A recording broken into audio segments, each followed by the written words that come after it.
అందరికీ నమస్కారం. ఒక్కసారి అందరం కూడా గట్టిగా జై జగన్. నిజంగా చాలా సంతోషంగా ఉంది. ఎందుకంటే మేము స్కూల్కి వెళ్ళే టైంలో ఆర్జీవి గారు తీసినటువంటి సినిమాలను చూసి చాలా ఎంజాయ్ చేసేవాళ్ళని. కానీ ఈరోజు ఆయన ముందు ఈ విధంగా ఉండి మాట్లాడడం చాలా సంతోషం. మరి ఇవాళ ఈ సినిమా కోసం మనం మాట్లాడుతున్నప్పుడు ఒక్కటే సమాధానం అందరికీ కూడా, ఇంకా సినిమా రిలీజ్ అవ్వకుండా ట్రైలర్ రిలీజ్ అవ్వగానే కోర్టులకి వెళ్ళి ఆపడానికి ప్రయత్నం చేస్తున్నారు అంటే, వాళ్ళు ఈ ట్రైలర్కే ఎంత భయపడుతున్నారు అంటే, రేపు సినిమా వచ్చిన తర్వాత వాళ్ళ పరిస్థితి ఎలా ఉంటుందంటున్నది ఒక్కసారి ఆలోచన చేసుకోవాలి. మరి వ్యూహం అని ఒక టైటిల్ని పెట్టడం జరిగింది. మరి కిరణ్ అన్నయ్య, మరి నా కిరణ్ అన్నయ్యతో పాటు యువజన విభాగం అధ్యక్షుడిగా వాళ్ళు కాంగ్రెస్ పార్టీలో చేయడం జరిగింది. అన్నయ్య వ్యూహాలు ఆ రోజే మా అందరికీ కూడా, ఎందుకంటే రాజశేఖర రెడ్డి గారు మరణానంతరం మరి మా అందరినీ కూడా ఒక తాటిపైకి తీసుకొని వచ్చి వాళ్ళు మొట్టమొదటగా యువజన విభాగం అధ్యక్షుడికి రాజీనామా చేసి మా అందరితోని కూడా చేయించినటువంటి వ్యక్తి కిరణ్ కుమార్ అన్నయ్య. మరి ఈ వ్యూహం సినిమా మరింతగా ఈ సినిమాకి మనందరం కూడా ఎటువంటి ఇబ్బంది లేకుండా మనందరి సహాయ సహకారాలు పూర్తిగా అందించాలి అని చెప్పి, ఈ సినిమా అత్యధిక విజయవంతంగా కొనసాగాలి అని చెప్పి ఉన్నటువంటి వాస్తవాలు ప్రజలందరికీ తెలిసే విధంగా ఇవాళ ఈ సినిమా రూపొందించారు. మనందరికీ కూడా తెలుస్తుంది. మరి ఆయన కోసం మరి ఎక్కువగా చెప్పడం అంటే మరి మాకు ఏం మాట్లాడాలో కూడా తెలియదు సార్. ఎందుకంటే మీకు కూడా తెలుసు, ఎక్కువ మాట్లాడితే మీకు బయటికి మీరు నవ్వుతున్నా లోపల ఏంట్రా బాబు నాకు ఇస్తున్నాడు అనుకుంటారు. క్షమించాలి సార్ ఏమైనా తప్పుగా మాట్లాడుంటే. మరి ఒక్కసారి మనందరం కూడా గట్టిగా జై Jagan. Thank you. So yes, Fatima గారిని మాట్లాడాల్సిందిగా కోరుకుంటున్నాం. అందరికీ నమస్కారం. మరి ఆర్జీవి గారు ముందు దాని తర్వాత అని డైరెక్టర్ ఫీల్డ్లో అయితే, రాజకీయంలో జగనన్న ముందు జగనన్న తర్వాత అనేది మరి ఈరోజు వ్యూహం సినిమా మరి ప్రత్యక్షంగా అన్న చెప్పినట్టు ట్రైలర్ వస్తేనే ఇలా ఉంటే ఇంకా సినిమా వస్తే ఎలా ఉంటుంది అని భయం వాళ్ళకి ఖచ్చితంగా ఉంది.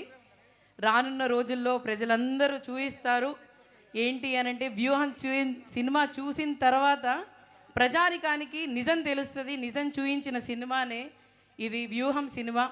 మరి ఆర్జీవి గారు, నేను సినిమా మరి ఆ సినిమాకి వెళ్ళటం జరిగింది. ప్రతి ఒక్క సీన్ కూడా జగనన్న ఎలా ఉన్నారు అని చూపించారు ఆ సినిమాలో.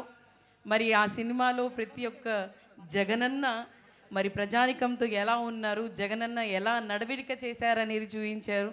ఖచ్చితంగా రానున్న రోజుల్లో ఈ సినిమా మరి ఆంధ్రప్రదేశ్లో ఒక మార్పు తీసుకొని వస్తుంది ఆర్జీవి గారికి. ఇది ఖచ్చితంగా బ్లాక్ బాస్టర్ సినిమాగా, అలాగే జగనన్నకి ఒక బహుమానంగా ఇస్తారని చెప్పేసి, అలాగే ఈ సినిమా రిలీజ్ ఈవెంట్లో ఖచ్చితంగా ప్రతి ఒక్కళ్ళు వెళ్ళి సినిమా చూసి నిజం తెలుసుకోవాలని, ఈ సక్సెస్ఫుల్ అవ్వాలని కోరుకుంటున్నాను. Thank you. Thank you so much. Yeah, Satya గారు. ఆర్జీవి గారి వ్యూహం చిత్ర ఫ్రీ రిలీజ్ ఈవెంట్కి విచ్చేసిన పెద్దలకి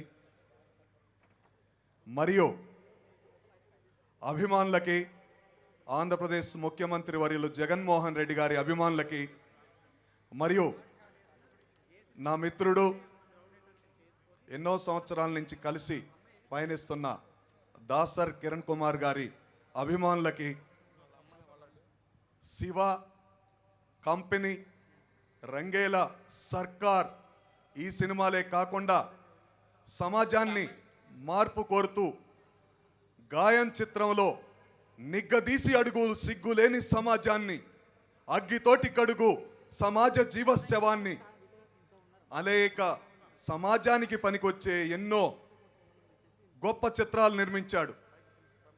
కొండా గారి పేరు మీద తీసిన చిత్రంలో విప్లవ భావాలతో నక్సలిజాన్ని, గద్దర్ గారి పాటల్ని కూడా ఆయన ఆవిష్కరించాడు. తెలంగాణలో సైతం ఆ కొండా చిత్రం ద్వారా ఎంతోమంది కొత్త అభిమానులు ఆర్జీవి గారికి ఏర్పడ్డారు. ఆయన ఇన్స్పిరేషన్తో ఆ గాయం కానీ కొండా చిత్రంని ఇన్స్పిరేషన్గా తీసుకొని విశాఖ స్టీల్ ప్లాంట్ ప్రైవేటీకరణకు వ్యతిరేకంగా ఆంధ్రప్రదేశ్కు ప్రత్యేక హోదా ఇవ్వాలంటూ నేను గద్దర్ గారిని ప్రధాన పాత్ర పెట్టి ఆర్జీవి గారి ఇన్స్పిరేషన్తో ఉక్కు సత్యాగ్రహం అనే చిత్రాన్ని నిగ్గదీసి అడగటానికి ఆ చిత్రాన్ని పూర్తి చేశాను. ఆయన అభిమానిగా చాలా గర్వపడుతున్నాను. అలాగే దాసరి కిరణ్ కుమార్ గారు వంగవీటి అనే చిత్రాన్ని నిర్మాతగా అత్యధిక భారీ చిత్రంగా నిర్మించి ఈరోజు ఇన్ని వేల మంది ఎలా ఉన్నారో ఆ రోజు 6 సంవత్సరాల క్రితం కేఎల్ యూనివర్సిటీలో 1,00,000 మందితోటి భారీ ప్రీ రిలీజ్ ఈవెంట్ను చేసి ఇండియాలోనే ఇంత పెద్ద సభ జరగలేదు అనే విధంగా చేసిన దాసర్ కిరణ్ కుమార్, హెడ్స్ ఆఫ్. నీ సినిమా పెద్ద విజయవంతం సాధించి దర్శకులకి ఇంకా పెద్ద పేరు వచ్చి మీకు మరిన్ని డబ్బులు రావాలని, అలానే ముఖ్యమంత్రి గారి అభిమానులు ఆనందపడాలని మనస్ఫూర్తిగా కోరుకుంటూ నేను స్థాపించిన తెలుగు సేన పార్టీ తరపున అభినందనలు తెలియజేస్తున్నాను. Thank you.